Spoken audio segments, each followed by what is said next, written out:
this is it. This is not the standard kit lens which came with it. I've actually got the kit lens on the Lumix itself at the moment on the GH3, which I was using but I'm not using right now. This is the 20mm f1.7 pancake lens, which is awesome. This is the great thing about getting this sort of a camera, is that you can use all of your micro four thirds system lenses, which is what I have, and this just takes beautiful photos. So to put this and to put a full DSLR lens on a body this is a 176 gram body, the lens is actually heavier than the body. The batteries are super small, but they last long enough for me. And look at how compact this is. So this is the thing. Why did I get this, and why would I recommend getting this? I already have micro four thirds, and I got the video oriented cameras. I got the GH1, which is awesome, and then I got the GH3, which is even more awesome, but it's also bigger. And got the GH1 here actually, so just for an idea of the comparison. Got kind of a crappy lens on it right now. So the GH1, it's got a nice big grip on it. It's got lots of dials. It's got all the buttons on top, and stuff like that. So you can you can use this very, very easily. It's got the great flip around screen. It's got everything you'd want for video, and it's pretty light. Weighs about 700 grams. It's much lighter than getting a DSLR with a mirror in it, and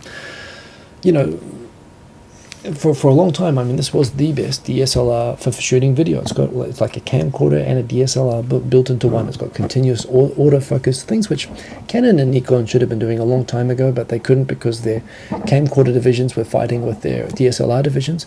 And Panasonic just went out and made the best DSLR video cameras. And the GH3 got progressively better to the point that this is almost a professional filmmaking camera, which you can get for less than $1,000. They all use the same lens system, and I've got a bunch of lenses for this now. The only thing is that even at this size, this is not a carry in your bag to work every day size. I did that for a while, but it was always a little bit heavy. I always needed an extra bag. I always needed to carry all the lenses and all the kit with it. It took a little bit of extra trouble. It was not comfortable to do. I guess I could do it if I wasn't carrying my PC with me, but my current job I have to carry my PC, so pretty much this stays on my desk, and I use this for when I'm shooting these sort of videos. However, when I saw this came out, I was intrigued because this is, compared to the regular Panasonic, just for an idea of the size, it's much, much smaller. I mean, it's smaller than my iPhone, for example. If you take the iPhone, I mean, it's charging at the moment, but let me put that there, boom. It's got a smaller footprint. It's thicker, of course, but it's got a smaller footprint than my iPhone. The iPhone weighs about, 100 grams, and this weighs about 170 grams with the battery in it. And the thing is, it's so small, it's like putting an attachment onto the lenses. So for this I can put into my work bag. And I was inspired to go and do this by basically the show, the 2.5 Voyages show with Dave Powell from Shoot Tokyo.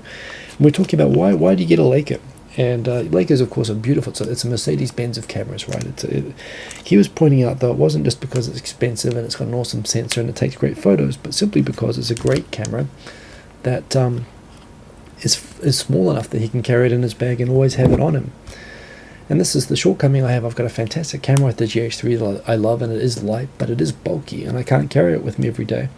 And so when I started reading about this, Panasonic released this as like a ladies' version of the GX7. The GX7 is probably the best photo camera on the whole Micro Four Thirds, or at least the Panasonic lineup, specifically for photos. The GH3 is a great photo and video, but mainly video camera.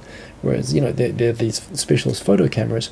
I'm more interested in video, so why would I get a specialist photo camera for the price that those things are? But reading about this, it's a reduced price. And reduced weight, but apparently it packs in all the same sensor, all the same, it's basically a reduced GX7 into smaller hands, and they market it to women because they think they have smaller hands and they'd like a more dainty camera. But I'm a dude, man, all I want is something compact. I mean, I want this as the camera I take with me everywhere, that I can take great photos of my son without having to fully stack up and get the camera bag like I do with the GH3. It's so small that I actually find it kind of hard to grip onto.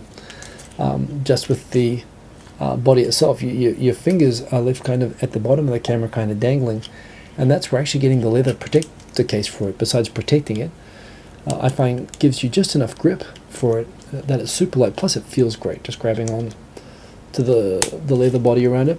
This makes it just perfect that I can put my finger under the bottom of it, I can hold the lens, I can shoot great with this. In terms of the quality of the photos, this takes photos as good as or better than the GH3. It's cheaper than the GH3. It doesn't have the flipper on screen, but it can. And also, because it's not as big, it doesn't have the heatsink features that the GH3 has, which means it can only really shoot up to, I think it can shoot 1080p, but it can't shoot like 60 frames per second. And, you know, really, if you're shooting for the web, you only even need 720p, if you ask me. It's got a fantastic range of, I mean, it's got this great touch screen on the back. One thing I was really impressed by, the Wi-Fi syncing on the GH3 is not good. However, on this, it is great, and I find it very easy to shoot a photo, press a button on top, connect immediately to my iPhone, and just transfer all the photos over to my iPhone, and then I can edit and post on Instagram and do all the things I do with my photography that way, with very little trouble. So the Wi-Fi features on this are really great. It's actually one of my favorite features. Also, it's got great creative features. I mean, I'll turn it on, and I'll demonstrate a few of the cool menu features, hopefully in a way that can be seen.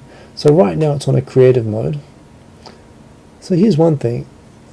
You can focus, and when you focus, I don't know if you can actually pick this up, but as I focus in the background, when things become sharp, they become highlighted digitally blue, which means that you can very quickly, you can tell digitally if something, it verifies for you if something's in focus or not. And you can do that with the manual focus, or you can put it onto single shot focus. You've got all of these creative menus for different shooting modes, which are basically exactly like what you put of filters for Instagram, except you can shoot live with them with a high resolution sensor and get them super sharp, so you can shoot great looking photos, kind of like what I like to do with the iPhone, except none of the grain and none of the noise and all that sort of stuff. And you can send them straight over to the iPhone and edit them on the iPhone right away. No going back to the PC, no flipping, Wi-Fi cards or anything like that, or SD cards. So it's fantastic. It's really useful. It's light. I'm carrying it with me everywhere. I'm taking photos with it. I took it at the work parties and so on, and everyone loved the photos. You can see on the screen. Let's just have a quick look. I think these are pure. These are not edited ones. And I was experimenting. This is shooting at night, which is a real test for Micro Four Thirds, because Micro Four Thirds is not good at night shooting. But as you can see, I mean, this came up experimenting with different modes, including getting streaks to come out and stuff like that. But came up beautiful and clear. There's no grain on this. This was using special effects in an underground walkway, shooting people from behind. But again, this is the sort of thing you can play around and maybe get on an iPhone sort of effect, but it seemed to work pretty well. This is using my fisheye lens, which is great. You can get in a bunch of crowded buildings, really tall buildings, all close together. Nice photos of flowers and whatnot. Colors great, sensors great. All up probably weighs, I think this lens is like 250 grams. You barely notice it in your bag. You can carry it with it everywhere. It's compact enough that with my favorite lens, it'll fit into a pair of baggy shorts pockets. And I'm a huge fan. I think Panasonic did really good with this. And why would you get the GX7 when you can get a lighter, smaller, more compact version of it?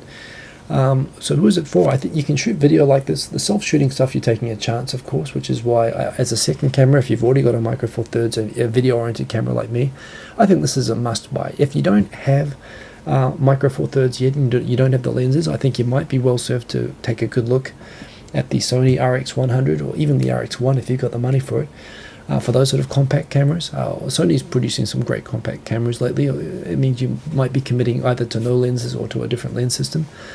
But Micro Four Thirds is a great system. It's got some of the best video shooting stuff, including the Blackmagic cameras, Olympus, and the Panasonic video cameras, which are the best DSLR video shooters. If you're going to get into that system, get those lenses, get yourself a little decent carry-around shooter like this. I'm very happy with it. I'll put the links for it for the information about it under the video. And I'm very, very happy. It's awesome. So that is that review. And I am 10 minutes over time, but that is my GM1-K, Panasonic GM1-K review. It's awesome. Look at that. It even has a little... it doesn't open. Oh, it does open. There we go. A little flash. I never use the flash, though. Flash always looks crap.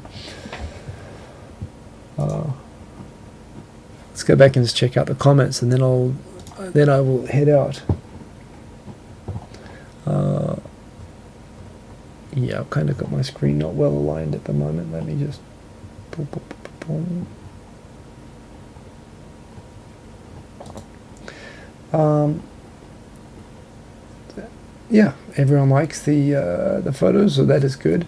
If it weren't for the lens mount capability, would I pick any other camera? That's the question I answered at the end just now.